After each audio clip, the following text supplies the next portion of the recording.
And the first question, you get the response, Mr. House, to this next question, and your opponents will have 1 minute to respond. You get 2 minutes. And as we have heard tonight, you are a proponent of limited government. To what extent do you think the city government should participate in developing new initiatives to make Collierville, quote, a greener community? Well, I think the government, again, needs to be careful not to get into areas it's not supposed to be. One of those areas is government getting involved in development. I am not for any city money whatsoever going to any commercial private enterprise. I stand opposed to eminent domain, as been thrown out there in a proposal for a downtown development plan, and no city money, $450,000 being proposed for a housing authority to be empowered to use eminent domain. That is all on my website, and Mr. Joyner can shake his head no, but it's there and footnoted, and I even have some copies here at the table. It's there.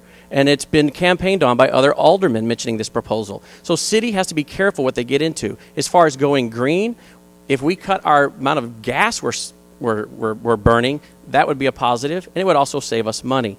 We could also go to composting. I've lived in a town where seniors who are retired oversaw the compost, and people would bring their leaves, their grass clippings, everything, and it was dumped off, and it was very cheap to do, and then a year later, they'd come back up and pick a trailer full of compost back up for their garden.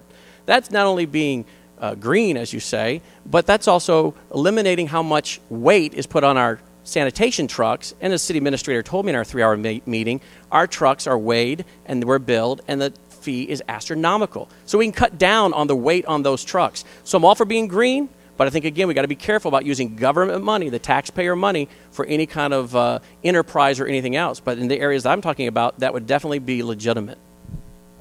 Mr. Allen, you have the first response. Well, I'm going to respond not only to that to Mr. Joyner. He talks about leadership, and he's a smart one.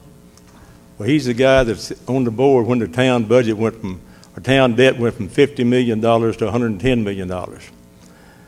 Now, that's smart business.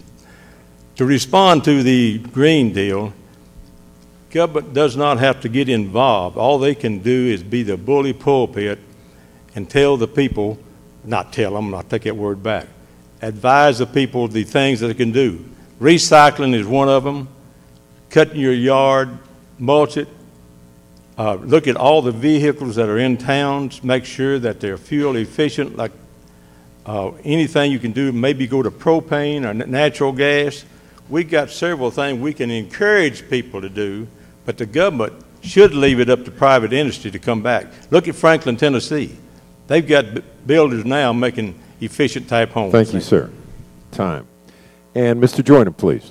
I think the town should look at every opportunity that we can to be green and to be considerate of the environment.